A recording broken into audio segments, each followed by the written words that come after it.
Hey, as the title of this video states, I need you. Uh, I've made several videos before, hitting on my topics for uh, projects I want to do, and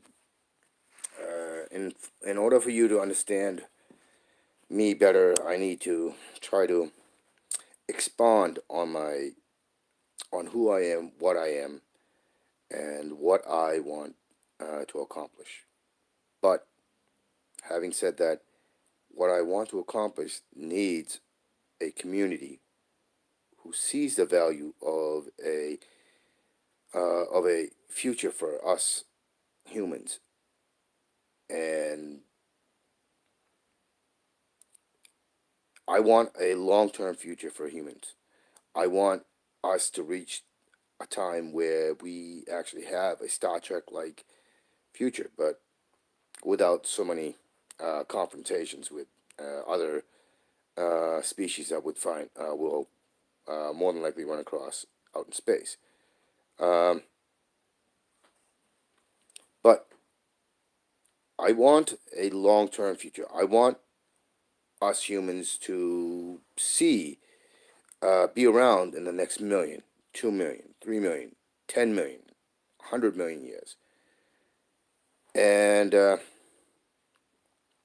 so, in order for that to happen, right now, there is one very urgent and eminently clear and present danger for that long term human viability, and that is the climate disaster that which we have so ignorantly uh, attributed to.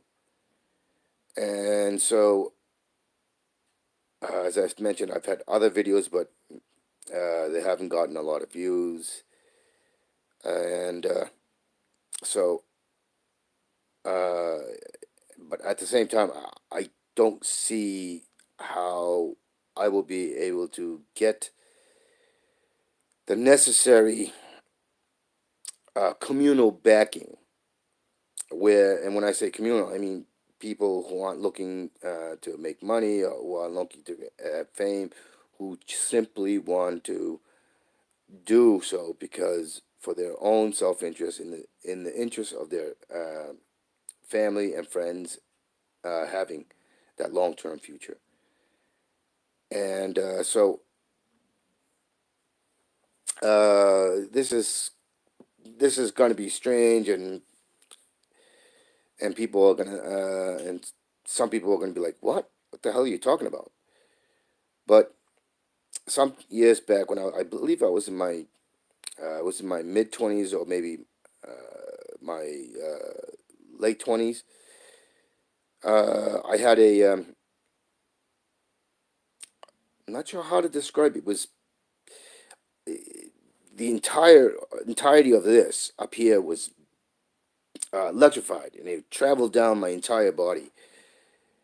And as a matter of fact, I was driving at the time, and it was like I kind of like I was seeing things, but I was kind of sort of phased out. Uh, but and it wasn't very long. And but I was starting to receive all this information, and at the time I didn't know what it was. But I was interesting enough. I was just watching a video interview with a gentleman named Suzuki. He's in Vancouver or British Columbia or something like that. He's a he was educated at UMass Amherst. Um, he's a Japanese gentleman, obviously, and anyways, he's a biologist and I think some other stuff. But he's also an activist, an environmental and climate activist. Um, so, anyways, I was watching him and I was talking to him, and they were talking about the climate disaster. They were talking about and actually not they. He was talking about climate disaster. He was talking about eco disaster, and he was talking about how money has become such a uh, so prevalent that it's basically made us insane. And it was interesting to listen to him because he was talks. Dr. Suzuki talks like me. I mean, he sees the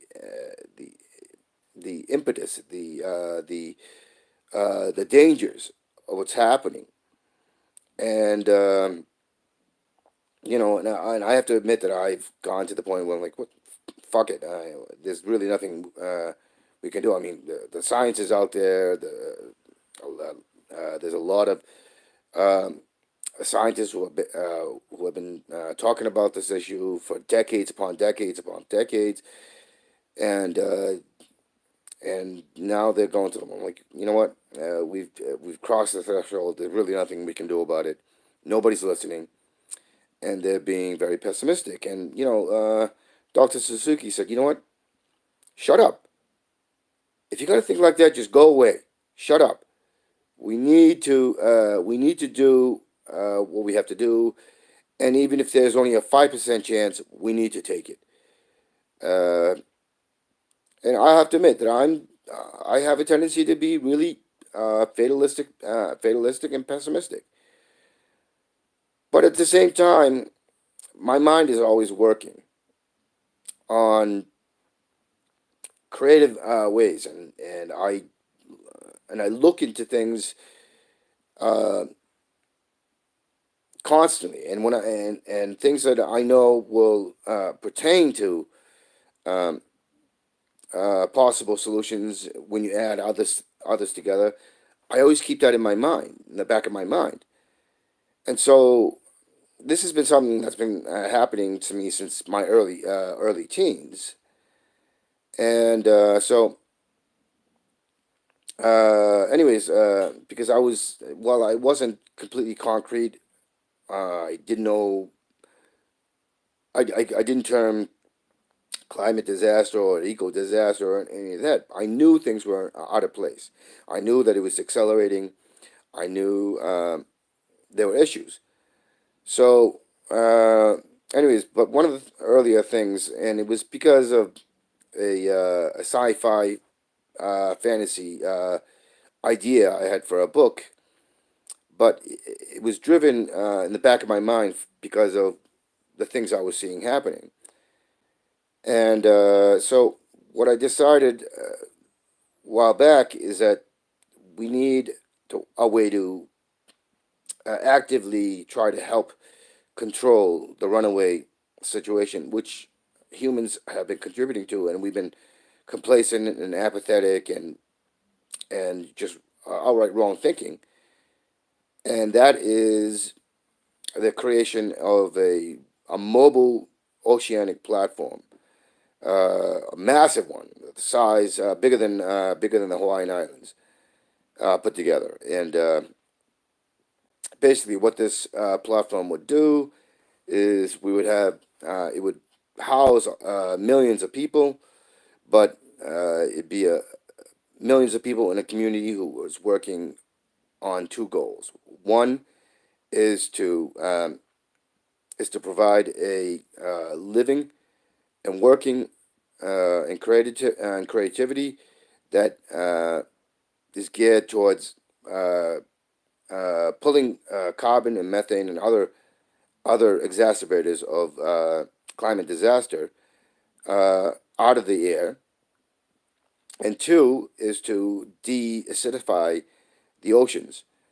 And so this will give, and the third is to set an example for a new standard of living, a whole new revolutionary way of living that people can in real time around the world can actually see, even if they can't understand what is being said. And so, anyways, this there's a third part of it, and that is to accelerate space research and getting an interstellar and placing humans on interstellar travel and colonization.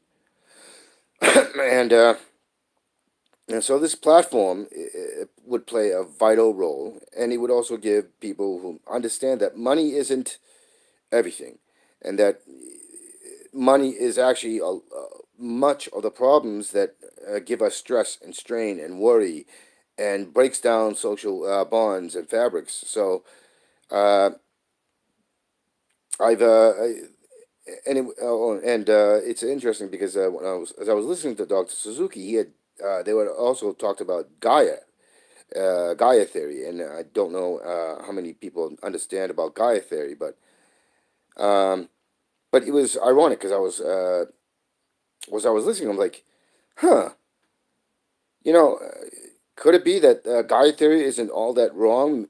Could it be that the information that I received in that flash, which allowed me to come up with a lot of the solutions to issues I was having while I was trying to develop how to build up that massive, gigantic oceanic, uh, traveling platform. And could it be that, perhaps there is a connectivity and there is some credence because uh, there is that uh, there is that physics theory of philodic string, which is basically that everything is connected and uh, and so on and so forth. So if everything is connected through these invisible lines, then perhaps there is a consciousness, and perhaps that consciousness is the melding of the planet and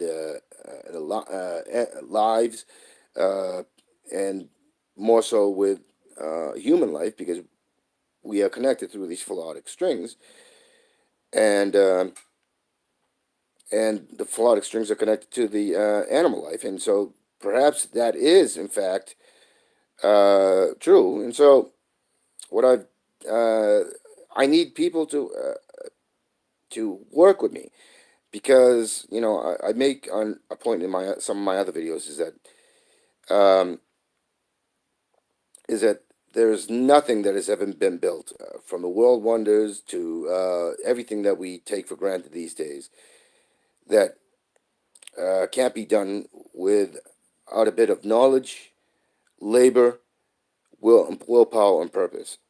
And Dr. Suzuki made another great point. Is that during the time when the Russians took the got ahead in space research, putting up Sputnik, putting up cosmonauts, the U.S. basically said, Kennedy had said, we need to within a decade, we need to land men on the moon, and well, well before the decade was upon them, that happened. And Dr. Suzuki makes the point that we can accomplish whatever we want. We just need the will, and so I need people for that will. Everything from feeding ourselves to housing ourselves to everything.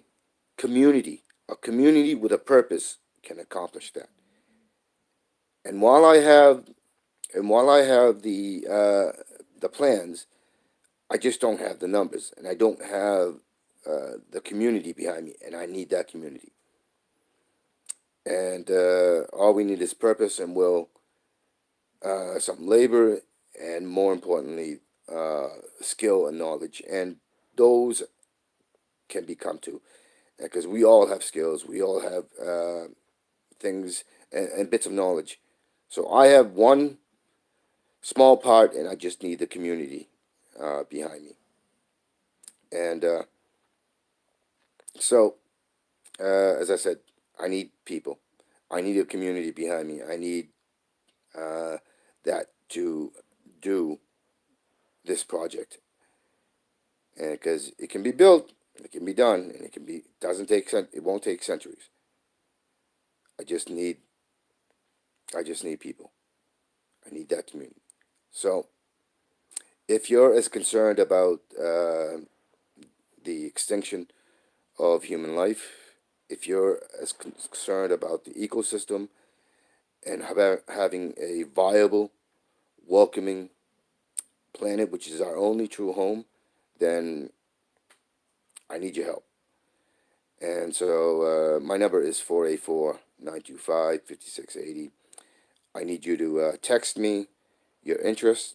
I don't answer phone calls. I don't know the number to. So texting is great. My email is steelmalik@gmail.com, and that is STEELMALIC, the number two, at gmail.com. And so you can email me there. And my address is 618 Old Lincoln Highway, Coatesville, Pennsylvania, 19320. So if you want to send me a letter, um, so that's it. And as I said, I've had other videos, and you're gonna notice that there's a very blunt, even angry tone to my videos, but and even some fatalistic tones to my videos. But uh, my intentions are for the good of all, and I hope if you do look at my videos, you understand that the core of it is that I want us to have a universal great future, and a long future for humanity. And I am a person who believes in common natural law. I am a person who believes in the golden rule, and uh, and don't, while I don't, while I don't follow religion, and in fact I despise religion, and as I said, I'm blunt. I despise religion, of all religions. I don't care if you're Buddhist. I don't care if you're Hindu, Christian, Muslim. You can call yourself, atheist. I mean, not atheist. You could believe in Greek gods. You can believe in, Great Mother Spirit. I find a lot of that. Your ancestors and so on. I don't do religion. Uh, my core is do unto others as you would have done unto you. The golden rule. Uh, that I'm not a pacifist by any means.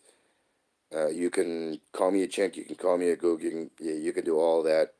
But but if you attack me verbally, I'm gonna attack you back verbally. If you attack me physically, I'm damn well gonna attack back physically. And that is the nuts and bolts of common law, common natural law. I won't go after you if you don't go after me. I won't go after you if you don't go after other people who have done nothing wrong to you. Again, that's common natural law. Um, I won't steal from you. I won't try to take what's yours. But common natural law is includes that if you have a good idea, it should be shared with everybody, and not because you're going to get money, not because you're get fame, but because it is right for the community, for the greater community. If it's going to help the greater community, then yes, you should offer it up without expecting something back, because that's only good common natural law, good common sense, and it's in your own best self-interest to do that. And in the current system, that is not the case. And we want to keep all our good ideas. If everybody kept their good ideas, expecting something back for it, how are we ever going to attain a? How are we going to ever attain longevity in for human existence. These are the sort of things that we have to consider. All right, thanks.